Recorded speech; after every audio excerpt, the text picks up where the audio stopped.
Tujuannya untuk memperketat, bukan untuk mempermudah. Tapi yang menjadi pertanyaan lanjutan adalah bagaimana jika itu untuk tujuannya menghentikan perceraian ya Mbak Aminah ya. Tapi ada perempuan-perempuan yang menolak untuk dipoligami, akhirnya tetap saja kan perceraian itu akan terjadi begitu. Kalau misalnya ada yang merasa kita dibolehkan untuk berpoligami, tadinya tidak terfikirkan untuk berpoligami, maka ASN itu mengambil langkah itu dan istrinya menolak begitu. Ya poligami kan kalau prosedural tidak akan terjadi kalau tanpa izin istri. Artinya walaupun misalnya itu sudah menjadi kunci perceraian terjadi karena sudah ada perdebatan di mana mereka ada ya ketidakcocokan karena kan sudah sempat disounding akan ada poligami gitu, tidak disetujui, oke tidak jadi dilakukan, tapi si istri memilih untuk mundur dan bercerai. Artinya kan tingkat perceraian tetap ada. Iya, tentu itu pilihan kepada perempuan. Apakah ia memilih bercerai atau dia memberikan persetujuan kepada suaminya, atau tetap bertahan dalam kondisi yang demikian gitu ya. Nah, dalam hal seorang ASN atau istri ASN, ketika misalnya menempuh perceraian, itu juga di dalam lingkup kerja ASN, TNI, Polri, itu juga ada proses bisa dikatakan pembinaan ya, untuk atasan atau lembaga yang ada untuk memastikan dan memberikan semacam mungkin nasihat ya, agar tidak terjadi perceraian. Dan kalau misalnya pilihan pasangan itu oke, saya tidak sepakat poligami, pilihannya adalah bercerai, maka bercerainya itu dilakukan yang memastikan anak dan istri itu juga tidak terbengkalai atau tidak mengalami penelantaran.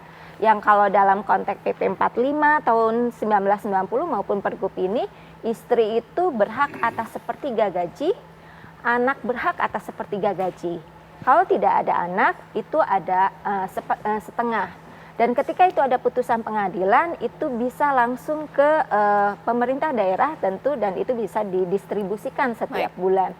Nah, saya pikir itu konteks aturan ini yang juga harus dilihat ya, bahwa ini juga menjamin istri-istri yang diceraikan karena misalnya suaminya memilih poligami. Baik, kalau dari Pak Trubus tadi sempat katakan bahwa akan ada dampak sebenarnya. Ada dampak apa saja sih baik dari lingkungan ASN itu sendiri, kinerja mereka sebagai ASN?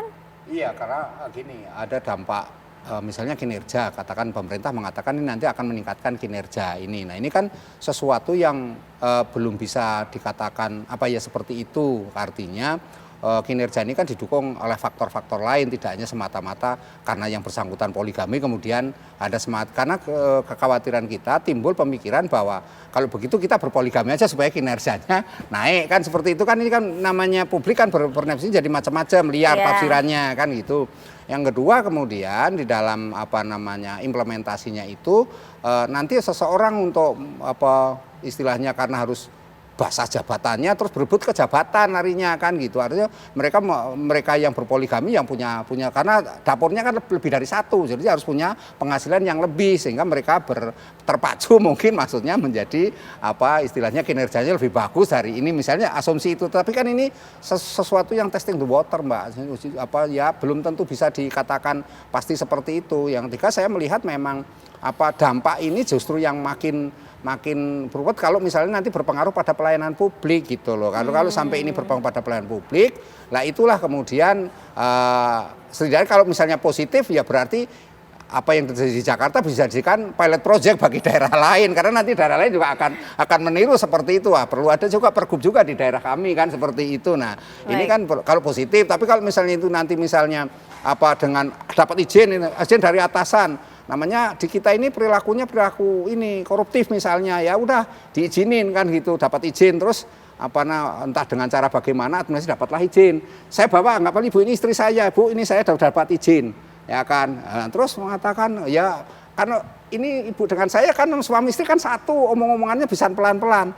Lah tapi kalau izin dari pengadilan dari ini kan pihak luar belum tentu akan sulit tentunya secara logika, tapi dalam prakteknya itu ya potensi-potensi kan dengan mudah orang, karena memang birokrasi kita ini birokrasi yang sangat mudah diterobos dengan berbagai cara Mbak gitu. Nah, itu yang menurut saya harus dipertimbangkan dalam implementasinya itu gitu Pak Riam, loh. ada khawatiran juga nih, ada memang sisi positifnya memperketat, mempersulit, tapi ada sisi negatifnya juga, jangan sampai nih suami istri kalau misalnya tadi Pak Trubus bilang kong kali kong akhirnya untuk satu tujuan yang tidak baik gitu. Salah satunya adalah pendapatan tambahan gitu ya.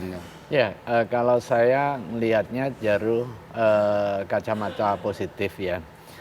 Yang pertama, peraturan ini untuk kepentingan regulasi bagi ASN untuk apa? Untuk hal yang terkait dengan masalah pernikahan, kemudian terkait dengan rencana kalau toh ada masalah-masalah terkait dengan perceraian, kemudian poligami, khususnya di lingkungan ASN baik PNS maupun P3K. Nah, dalam konteks tujuan perkawinan itu kan untuk membangun keluarga. Targetnya bukan jangka pendek, jangka panjang untuk kepentingan kesejahteraan. Dia kerja bukan hanya untuk kepentingan diri, tetapi juga untuk kepentingan keluarga. Begitu melangsungkan perkawinan, maka ada kewajiban-kewajiban yang harus ditunaikan. Nah, negara masuk di sini untuk memastikan si suami misalnya menjalankan kewajibannya. Dengan apa? Dengan memberikan nafkah setelah ada pelaporan peristiwa perkawinan. Peristiwa perkawinan dilaporkan. Nah, pelaporan itu tidak terkait dengan sah atau tidaknya, tetapi terkait dengan pengetahuan pemegang kebijakan agar tujuan perkawinan bisa terlaksana secara baik, hak dan kewajibannya dapat terpenuhi. Harapannya terbangun keluarga sakinah.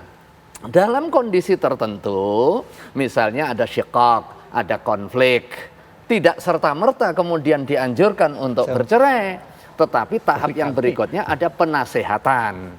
Itulah fungsi BKD.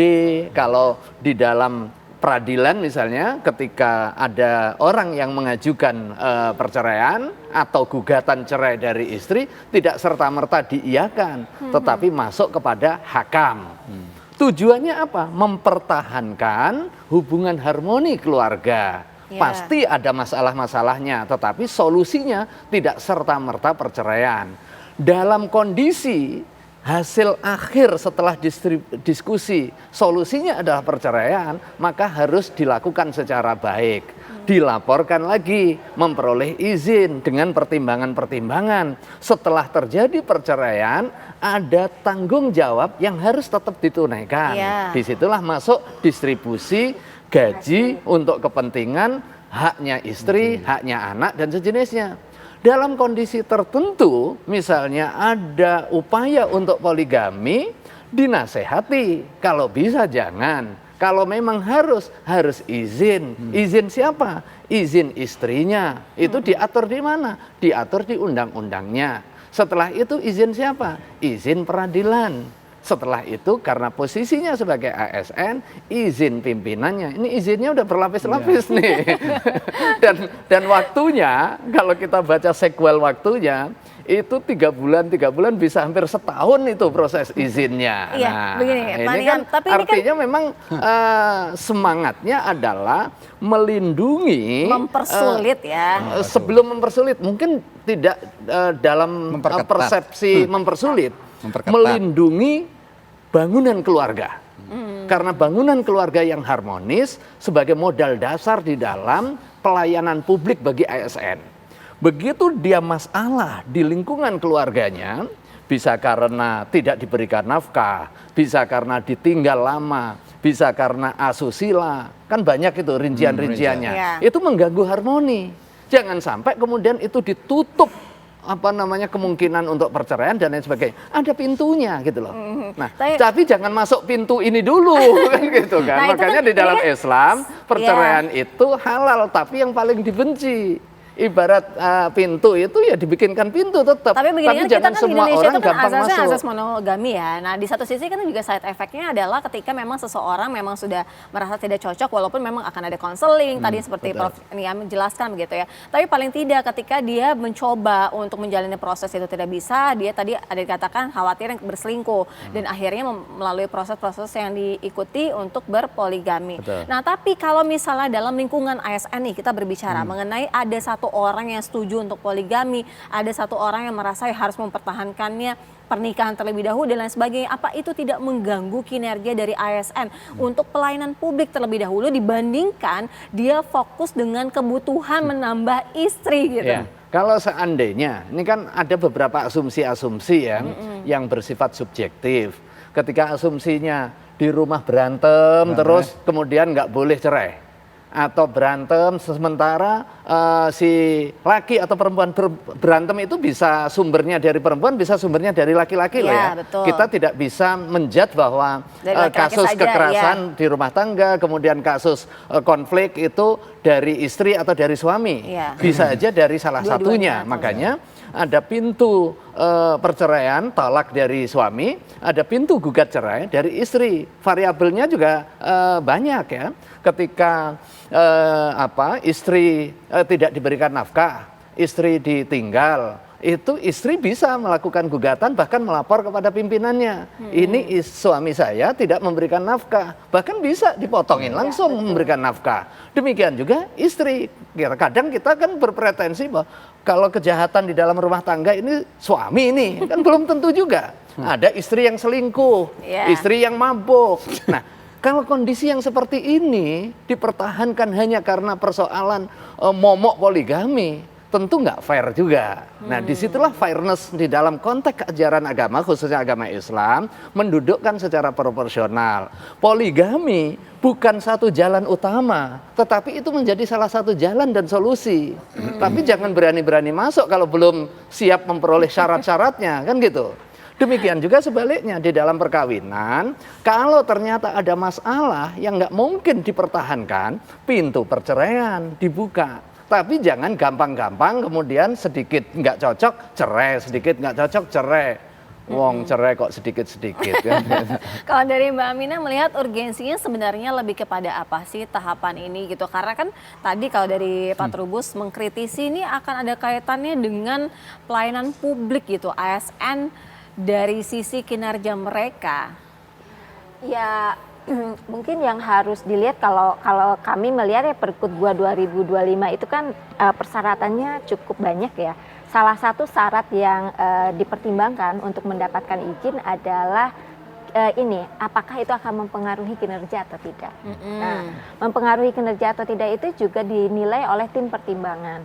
Sehingga sebenarnya untuk tim pertimbangan pemberian izin perceraian maupun izin menikah lebih dari satu istri itu juga harus diisi oleh orang-orang yang memiliki perspektif gender, perspektif anak, sehingga pemberian pertimbangannya itu komprehensif lah, bisa dikatakan seperti itu. Dan yang utama juga sebenarnya yang harus dicatat ya, poligami yang dilakukan tanpa prosedur, poligami yang dilakukan tanpa izin dan seterusnya itu adalah kejahatan perkawinan. Karena orang misalnya menikah, padahal dia tahu kalau dia ada halangan perkawinan, itu adalah tindak pidana kejahatan perkawinan dan itu dilarang oleh KUHP.